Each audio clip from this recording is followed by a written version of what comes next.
Hello, this is Patrick Daly and welcome to Interlinks. Interlinks is a programme about globalisation and the effects it has had on other countries around the world over the last 50 years or so. In each programme, we interview a person from another country or with strong connections to another country to get their unique perspective on globalisation as it has affected them, their country and its relationship with the wider world. There's a little bit of history, a dash of economics, a sprinkling of business and an overlay of personal experience, both from me and from my interviewees from around the world. Today we will be speaking to the ambassador of one of our close EU neighbours, a country that is already very important to Ireland as an economic and transportation link to the continent of Europe, and one with which we are set to have an even closer and more strategically important connection in the future after Brexit. That country is Belgium, a small yet pivotal country at the heart of Europe, whose capital Brussels hosts many of the EU institutions such as the European Commission, the Council of the European Union and the European Council. Belgium's ambassador to Ireland since 2017 is His Excellency Pierre-Emmanuel De Bauw. Ambassador De Bauw has a long career in the Belgian diplomatic services, including communications roles at the Royal Palace for the Belgian royal family, as well as foreign postings in the US, Cuba, Colombia and at the EU, stretching back to the 1990s. And so I am delighted to welcome Ambassador De Bauw to the studio today. Welcome, Ambassador, and thank you very much for being here with us today. Thank you very much, Patrick. Good afternoon. Good afternoon to you and very welcome. To kick off, so how long have you now been Ambassador of Belgium to Ireland, and what are your main priorities for the Belgium-Ireland relationship during your term? I've been in Ireland for 2 years now. This is midterm for me, actually, and time flies because it's been a very busy 2 years, I have to say. The priorities, as you said, Belgium and Ireland are close partners, close friends. Our bilateral relationship goes back to the 17th century. Believe it or not, but Belgium is the second or third trading partner of Ireland. So it's actually a very important and a strategic economic partner for this country. And for us, Ireland is definitely a very important partner. We are linked culturally, we are linked within the EU, we are becoming even closer partners within the EU, now that Ireland has become a net contributor to the EU budget, as we are, and we feel that we have a lot of values that we can share. And so the fact that we are second or third that Belgium is our second or third most important trading partner, what's that trade made up of? Well, it's 19 billion euro a year of Irish exports to Belgium, and it's mainly in the pharmaceutical sector and chemicals. Very important, with huge Belgian investment in the sector here with Janssen Science. That's a Belgian company based in Antwerp, and they have various facilities here. And then all the rest, like machines, food products, whatever, the whole bunch of it, including our chocolate and fries. Of course. And some other Belgian investment that I became aware of recently in Ireland is in international news and media. Isn't that right? Exactly, yeah. So international news and media has been bought by Belgian group Media House. They have a strong experience in Belgium and in the Netherlands, especially in bringing media to the digital world, if I can say so. And it's very important because Ireland is their first market now beyond Belgium and the Netherlands, and they have the intention to stay here and to build a strong relationship with Ireland. That's a good story. So since you've been here in your time as ambassador, what have you learned about Ireland that you didn't maybe know before you came here in terms of its people, its government, business world and so on? Well, I knew Ireland before. I'd been here several times, but for very short stays and on business. And my first day goes back more than 20 years ago. And I found, when I arrived 2 years ago, a totally different country, a new country, a much more diverse, open, dynamic country, actually, than what I had seen in the past. What remains and what really is very characteristic and important in this country is the friendliness, the kindness, the openness of the people. Also, a real degree, an important degree of interest in the others, in the world at large, that you don't find everywhere. So for me, this really explains as well why Belgians and Irish are so close to each other. Belgium has been the battlefield of Europe for centuries, which means, on the positive side, that we've got to we've got to learn many other cultures and people and countries. Some of them have been our rulers, some not.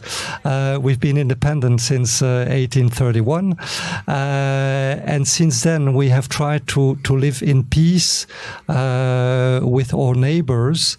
And inside our country, we have to manage different cultures and languages together. And actually, it's a richness, and it's something I find in Ireland as well. On this island, there is a big diversity, cultural, language as well, but also economic, social diversity, and there is a rich experience of migration that comes as a plus to the people. They know that when you are abroad, you can bring something to the country that's receiving you. You can also be open to other people, other cultures, much more if you have that sensitivity in you, if you have that history in your DNA. And I think that to me it was fantastic to discover that Irish and Belgians to that extent really match. That's a good match because we have an open mind, we are easygoing, flexible, and we also want the best for our country. It's an interesting perspective, and I did want to ask you a little bit more about cultural diversity in Belgium, because Belgium, like Ireland in some ways, is a country with different communities, so you know different cultural traditions, different languages, but unlike Ireland, you coexist within one political state since 1831, as you said. So tell us a little bit about how Belgium came into being in the first place, and how it's managed those differences in the different communities over the best part of, 200 years almost? Yeah, what is now Belgium had been already an entity under previous rulers in the past, the Dukes of Burgundy, for instance, and this cultural and bilingual and linguistic diversity has always been there. So it's not new. Back in the Middle Ages, it was not unusual that families spoke Flemish, which is almost the same as Dutch, or one of the many Flemish dialects at home, and then French was the official language. Okay. It was not unusual. So it's also in our DNA. Now, how did we manage when the country was created in 1830, mainly to try to bring peace in Europe? You remember that Europe, continental Europe at the time, was ravaged after Napoleonic Wars. Yeah. Yes, exactly. And so the idea was to have a sort of a buffer or several buffers in continental Europe with the Netherlands, Belgium, Luxembourg, countries which would later become the Benelux countries, and the idea was to bring peace. Now, internally, these countries had to develop themselves and to accommodate their own diversity. And in Belgium, from the very beginning, we've done it through what became sort of an art in Belgian politics, the compromise. And compromise doesn't mean that you have to surrender whatever. Compromise means you make the necessary step towards the other so that he or she also can make a step bringing all of us closer to each other with a common objective, with common goals. And that's the way it works, you know. It's not like everybody is frustrated. It's like, okay, everybody is wondering what we can do better to together.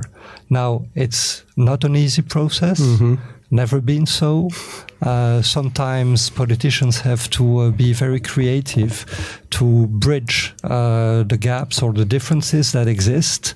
But the aim is always to stick together, to try to have the best for all citizens of the country. And I have to say, there is one criterion that can tell you whether or not it works. In Belgium, we never had political violence. We could always solve our political problems through politics. And what I call compromises, but in a positive way. So let's hope it will remain so. So, and in modern Belgium, if we look at it now, if you travel to Belgium, it's quite obvious. It's one of the most culturally diverse countries in Europe. It has welcomed immigrants from all over Europe and from further afield. So how's the country managed this additional diversity positively, and what kind of challenges or tensions has that given rise to along the way? Well, the challenges are many. They're not only cultural, they're economic, they're social challenges. And unfortunately, with the current climate of radicalism, the challenges are even security challenges. We've had in 2016 the Brussels terrorist attacks. That was really terrible. It was a shock to the population. The response has not been to put new barriers and to terrorize our own population. The response has been, okay, we need to do more to stimulate integration, openness, encourage diversity, encourage people to have this interest for people coming from abroad. It works, which means it goes through social programs, integration programs. It's not an easy question. I think migration is probably one of the most important challenges for the EU in general today.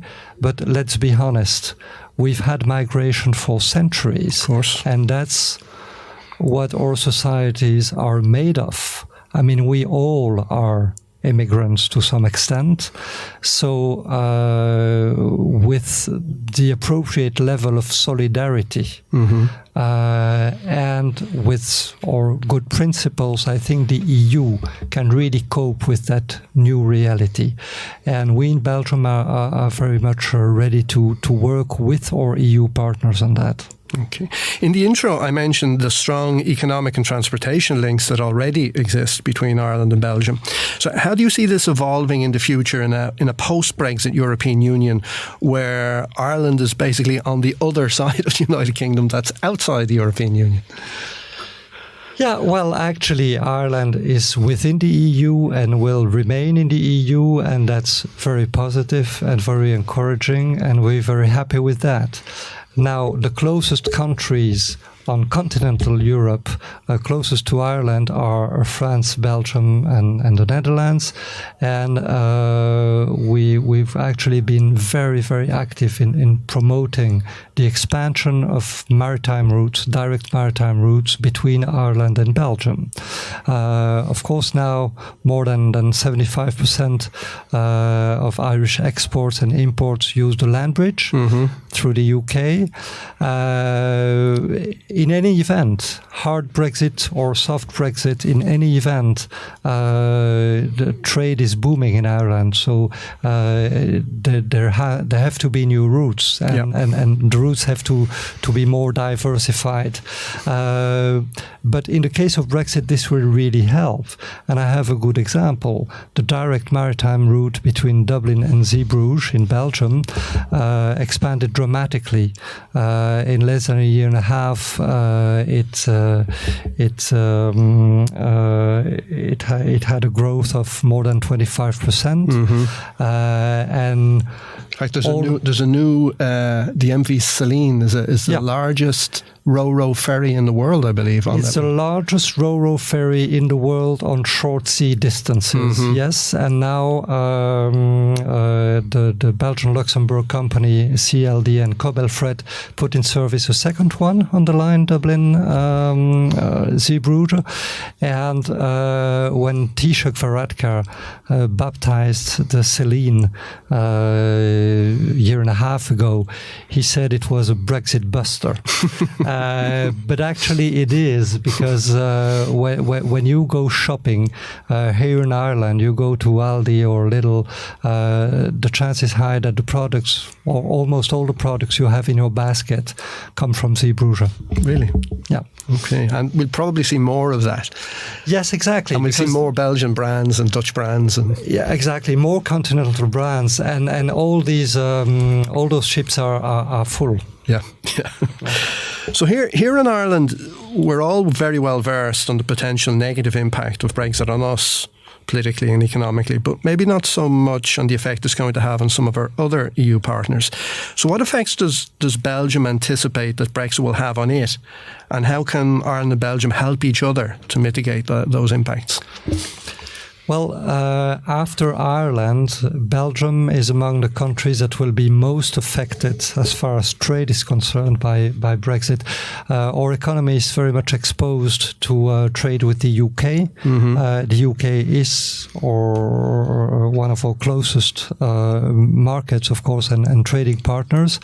And, in recent times, with the development of seaports and the logistics sector, Zeebrugge, Antwerp, Ghent have become serious basis for trading with the UK. So the less trade with the UK, even from or to other countries in Europe, the less activity there is in those Belgian ports. Yeah. So that's a real concern. Another concern is, for instance, the textile industry.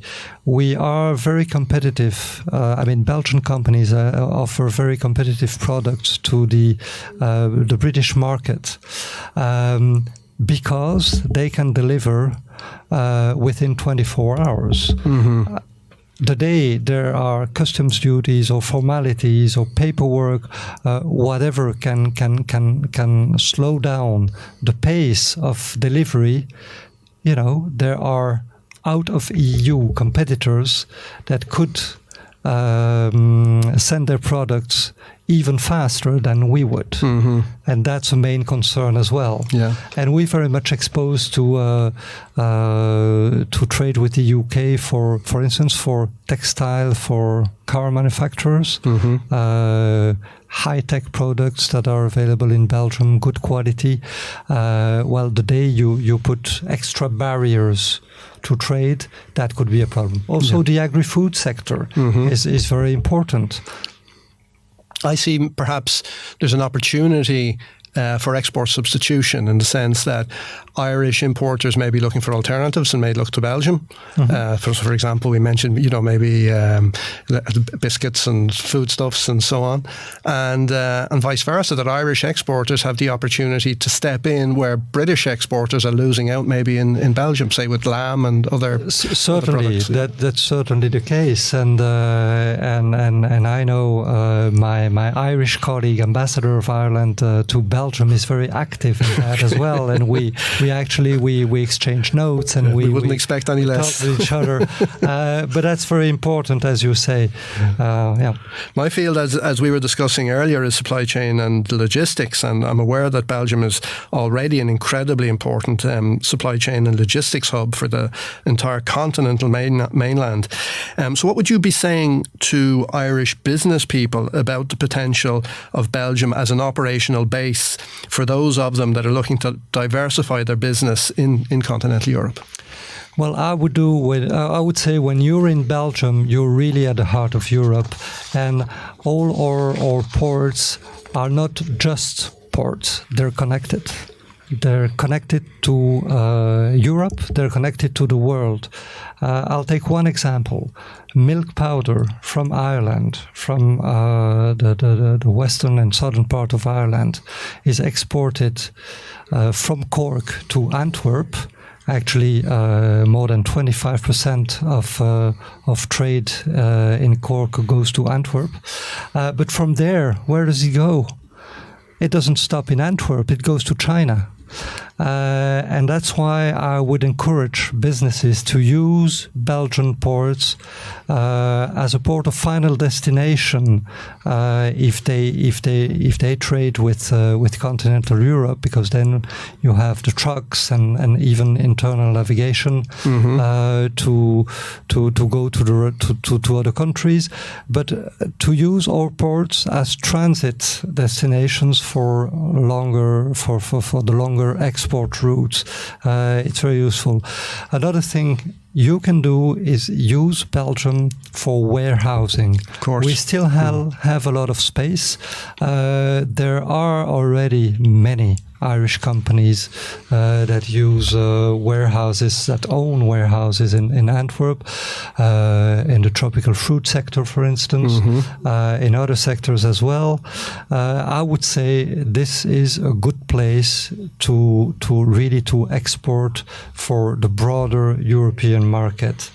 But that's for export. Other than that, I think we can do much more partnerships. We can do much more business together. A good example is life sciences. In life sciences, that's where Ireland and Belgium really can meet. Did you know that Belgium is actually the leader in life sciences in Europe, with almost 25% of the sector production? It's a very, very strong sector in Ireland as well. We already have a strong relationship in that sector, but we're willing to promote it and to foster even more the relationship. We're going to have in mid-November a life science seminar at the residence of Belgium in Dublin, and we'll bring the example, for instance, of an Irish startup in the life sciences sector that has a partnership with a Belgian university who's putting money into it to develop it. So on that sort of things, I think our two countries are natural mates, I would say. Natural partners, yeah. And beyond Brexit then, what do you see as the main challenges and opportunities for the European Union over the next 5 to 10 years, say socially, economically, demographically? Well, I think the real challenge and the opportunity as well created by Brexit is to be very assertive about our values. In this whole Brexit story, it's a sad story. We don't want the UK to leave. It's their decision. We are losing an important partner. We hope that we'll have a close relationship with them in the future. But in this whole story, we've seen that our values really matter, and that we can be united around our values. The solidarity with Ireland and with peace on the island of Ireland and the peace process is absolutely fundamental for us in the future. That's where we can build a strong Europe in the future. Europe, and we should remember that every day. What is the European Union? What is Europe? It's a peace process. It's a peace project. Because after World War II, it was built in order to avoid a new war in Europe. And actually we became not only the biggest trading bloc on this planet, but we became the biggest peaceful zone on this planet. And I think if we can remember that when one of our important members left, that we decided that we certainly would not compromise on our core values, I think we're on the right track. It's a very important point that we sometimes take for granted because we've had peace for so long, and it's important to be aware. Yeah, that's what this country reminds me about every day. You should not take peace for granted. I mean, in Ireland, peace is.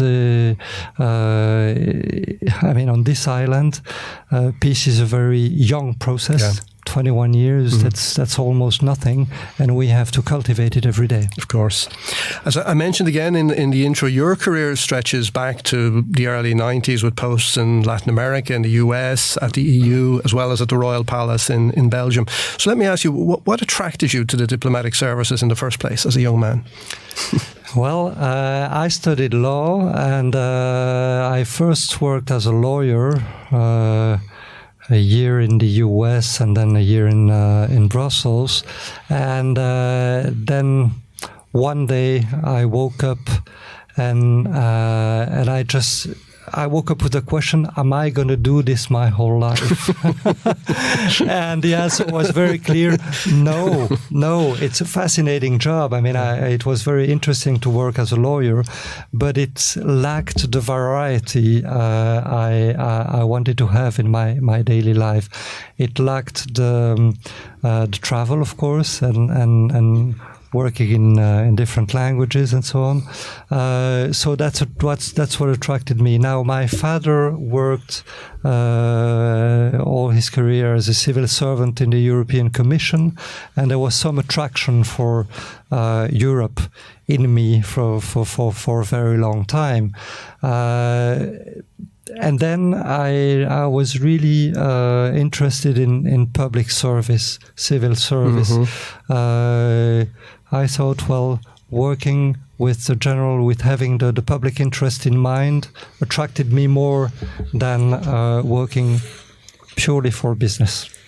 Yeah. So, and then when you are not thinking of diplomacy and politics and economics and international affairs, what kind of things do you like to do in your spare time? Well, when I'm in Dublin, what I like to do is run, and I'm very lucky to live in Ballsbridge, so the natural running zone is Sandymount Beach and the area. Beautiful. My wife and I, we're hikers, so we go frequently to the Wicklow's, and then I ski in the winter. When I was younger, I was a mountain climber. Now I go more for hiking than for climbing.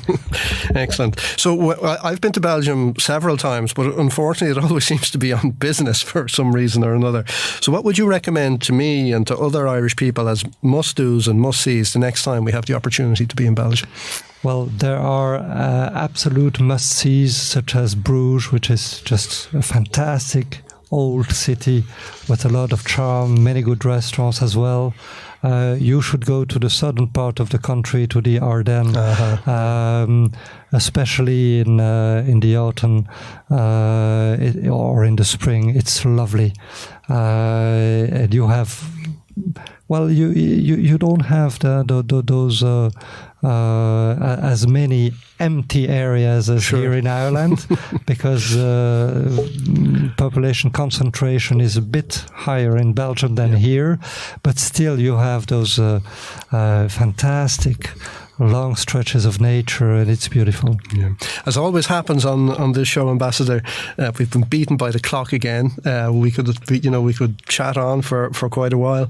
So to finish, I would just like to thank you for being here with us today. It's been a pleasure talking to you, and I look forward very much to the ever strengthening ties between Ireland and Belgium in the future. Thank you so much. Thank you very much, Patrick. Thank you, listeners, and I'd be happy to welcome you to Belgium any day. Of course. And thank you also to our listeners. And remember that if you would like to find out more about globalization, international business, and how we can help you with your formulation and implementation of strategies, please check out my blog and website on albalogistics.com and my book, International Supply Chain Relationships, which can be purchased on Amazon and Google Books. This is Patrick Daly of Alba Consulting. Goodbye and keep well until the next time.